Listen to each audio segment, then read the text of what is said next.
अस्सलाम वालेकुम नाज़रीन, मैं हूं आपका होस्ट अहमद फवाद। अहम खबरों के साथ आज के व्लॉग में आप खिदमत में हाजिर हूं जी। सबसे पहली बड़ी ब्रेकिंग न्यूज़ तो ये है कि अमेरिका में एक बड़ी फौजी बगावत हुई है, जिसके नतीजे में अमेरिकी फौजियों ने ईरान से लड़ने से साफ इनकार कर दिया है। अहम तरीन तफसीलात आपके साथ शेयर करूंगा, साथ साथ आपको ये भी बताऊंगा कि इस खबर के बाद इसराइल और अमेरिका दोनों की जानिब से ईरान पर जो हमले हैं वो अचानक से बंद हो जाते हैं। क्या ये जंग रुकने जा रही है? ट्रंप ने इस हवाले से एक बड़ा जो ऐलान है वो भी किया है। 48 घंटे की एक मुद्दत भी ट्रंप ने मांगी है। ये क्या माजरा है, इस पर भी कुछ तफसीलात आपके साथ शेयर करूंगा जी। इसके अलावा 2 अरब ममालिक ऐसे हैं जिन्होंने अमेरिका को इनकार कर दिया है इस जंग में मजीद सहूलत फराहम करने के मामले पर। यह मामला क्या है, ये 2 अरब ममालिक कौन से हैं और क्यों इनकी जानिब से ट्रंप को इनकार किया गया है। फिर जी इस जंग में अमेरिका को बड़ा नुकसान भी हुआ है। 19 जंगी जो तैयारे हैं वो अब तक अमेरिका के तबाह हो चुके हैं, और वो जो पायलट वाला मसला है वो भी अभी तक हल नहीं हुआ जी। वो जो एक पायलट है जो अमेरिका को भी नहीं मिल रहा, कल का वो जो पायलट है वो गुमा हुआ है ईरान में, लेकिन अभी तक वो अमेरिका को मिल नहीं पाया। क्या वो ईरान की वाकई कस्टडी में है? जो तस्वीरें ईरानी मीडिया के ऊपर इस वक्त चल रही हैं अमेरिकी पायलट की, क्या वो दुरुस्त हैं? इस पर भी कुछ तफसीलात है वो भी आपके साथ में शेयर करूंगा। सबसे पहले तो जी सबसे पहली ब्रेकिंग न्यूज़ आपके साथ शेयर करते हैं, और खबर यूं है जी कि अमेरिका के अंदर एक बड़ी जो फौजी बगावत है वो हुई है, और अमेरिकी फौजियों ने ईरान से लड़ने से इनकार किया है। अब नाज़रीन खबर यह है कि 2 दिन पहले एक खबर सामने आई कि अचानक अमरीकी इंतज़ामिया या अमरीकी जो वज़ीर दिफा हैं उन्होंने अपने आर्मी चीफ को बरतरफ कर दिया है, और फौरी तौर पर उनसे जो इस्तीफ़ा है वो तलब कर लिया है। अब नाज़रीन सिर्फ आर्मी चीफ से नहीं बल्कि मजीद कुछ 12 जनरल्स थे उनसे भी जो इस्तीफ़ा है वो मांगा गया। लेकिन नाज़रीन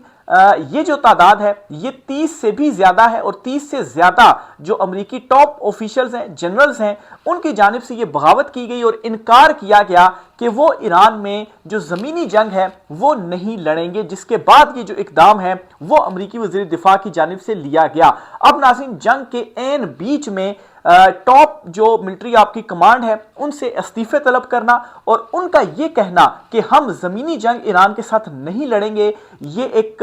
बहुत बड़ी मैं समझता हूं जी कि मिस कैलकुलेशन हो गई है यहां पर ट्रंप से ईरान के साथ ये जंग छेड़कर। और अमेरिकी जनरल्स जिनसे इस्तीफे तलब किए गए हैं उनका जो मौकिफ है वो भी बिल्कुल क्लियर है कि 50,000 फौजियों के साथ आप ईरान में दाखिल नहीं हो सकते। और इस हवाले से मुख्तलिफ जो रिपोर्ट्स हैं जो कि आलमी मीडिया की जानिब से भी पब्लिश की गई हैं, उन रिपोर्ट्स के मुताबिक भी अगर आप ईरान में इंटर होना चाहते हैं, जमीनी कार्रवाई करना चाहते हैं, तो कम से कम भी आपको 10 लाख जो फौजी हैं वो दरकार होंगे। ये नहीं कि अमेरिका को अपनी पूरी जो मिलिट्री कुव्वत है वो ईरान में धकेलनी पड़ेगी, तब जाकर आप जमीनी जंग शुरू कर सकते हैं। लेकिन इन जनरल्स के इनकार के बाद इनको जो है वो बरतरफ कर दिया गया। इनसे फौरी तौर पर जो इस्तीफे हैं वो मांग लिए गए, और जैसे इनको बरतरफ किया जाता है और फिर उसके बाद एक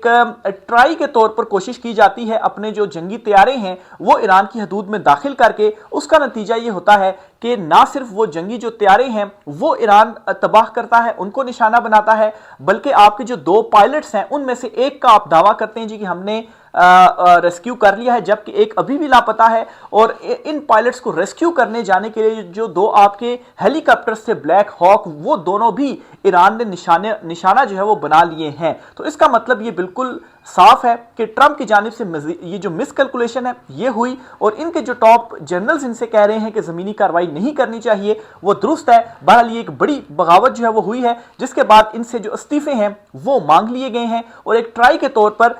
जो तैयारे थे वो भेजे गए। लेकिन इन तैयारों के साथ और इन तैयारों को रेस्क्यू करने वाले जो मजीद 2 हेलीकॉप्टर्स गए थे उनको भी ईरान की जानिब से निशाना बनाया गया। अब नाज़रीन हुआ क्या है कि इस दौरान कल से जो है अमेरिका अपने जो पायलट्स है वो ढूंढ रहा है, रेस्क्यू ऑपरेशन कर रहा है, और इस रेस्क्यू ऑपरेशन के दौरान इसराइल और अमेरिका दोनों की जानिब से ईरान पर जो हमले हैं वो आर्जी तौर पर बंद कर दिए गए हैं। अब इसकी रीजंस क्या है? ज़ाहिर सी बात है, एक तो वो अपना पायलट ढूंढ रहे हैं, अगर कोई वो हमला करते हैं तो एक तो उनकी सारी एनर्जीज यहां पर चल रही हैं, और दूसरा अगर वो कोई हमला करते हैं तो खदशा है कि वो भी तो रेस्क्यू जो ऑपरेशन है वो कर रहे हैं, तो इसलिए कोशिश की जा रही है कि रेस्क्यू ऑपरेशन कंप्लीट किया जाए। लेकिन सिर्फ और सिर्फ एक पायलट के हवाले से अमेरिका क्लेम कर रहा है, जबकि जो दूसरा पायलट है, जो कि को पायलट भी कहते हैं उसको, वो को पायलट अभी तक उसकी जो लोकेशन है वो ट्रेस नहीं हो सकी। वाज़ेह करता चलूं कि जो पायलट्स होते हैं जब वो ऐसे इमरजेंसी एजेक्ट करते हैं तो इस सूरत में जी उनके पास ट्रैकिंग जो डिवाइस है वो होती है, तो अगर उनको अरेस्ट नहीं किया गया तो फिर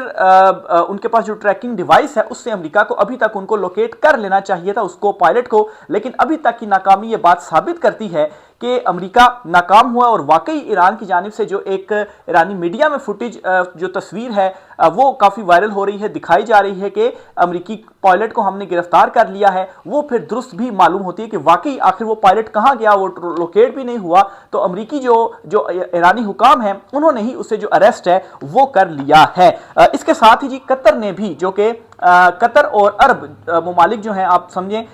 इन्होंने ट्रंप को मजीद सहूलत देने से जो इनकार है वो कर दिया है। अब जो मामला है वो कुछ यूं हुआ जी कि पाकिस्तान पहले मुज़ाकरात जो है वो करवा रहा था, सहूलत दी हुई थी कि दोनों जो कंट्रीज है वो यहाँ पर आए, अपने नुमाइंदे भेजें और यहाँ पर मुज़ाकरात करवाएं, लेकिन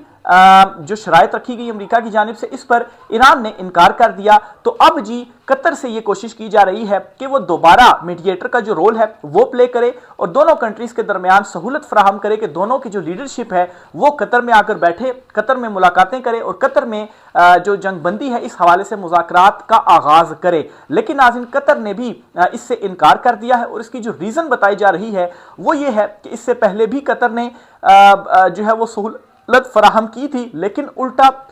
कतर के ऊपर ही जो अटैक्स है वो भी हुए और मुज़ाकरात के दरमियान जाकर जब आपने जंग शुरू कर दी तो इससे कतर की भी एक जो इमेज थी वो भी मुतासिर हुई कि ये कि हम तो मुज़ाकरात कर रहे हैं, हमारी लीडरशिप को आपके मुल्क में ही जो निशाना है वो बनाया जा रहा है, तो अब आखिर दोबारा कैसे हम पे कोई एतमाद करेगा। या जो कतर है वो खुद भी अब इस चीज़ में नहीं पड़ना चाह रहा या वो एतमाद नहीं कर रहा है ट्रंप के ऊपर या इसराइल के ऊपर कि हम जो सहूलत है वो इस मामले में आपको नहीं देंगे। याद रहे कि कतर वही मुल्क है जी, सबसे पहला अरब मुल्क जिसने जो है वो सरेंडर करते हुए ये कहा कि हम जो है वो अब कतर के ऊपर कोई ईरान के ऊपर कोई अटैक नहीं करेंगे, और ईरान से भी कहा कि आप भी हमारे ऊपर कोई जो अटैक है वो ना करें, जिसके बाद ईरान की जानिब से कतर पर तो अटैक्स नहीं किए गए। बहरहाल दुबई, कुवैत और बहरीन जो हैं वो इस मामले में, इस जंग में सबसे ज्यादा अरब कंट्रीज में फ्रंट लाइन पर हैं। इसके साथ ही जी अमेरिका के कुछ नुकसानात भी हुए हैं। अभी तक की जो कुछ रिपोर्ट्स सामने आ रही हैं इसके मुताबिक 19 मुख्तलिफ इकसाम के जो जंगी तैयारे हैं वो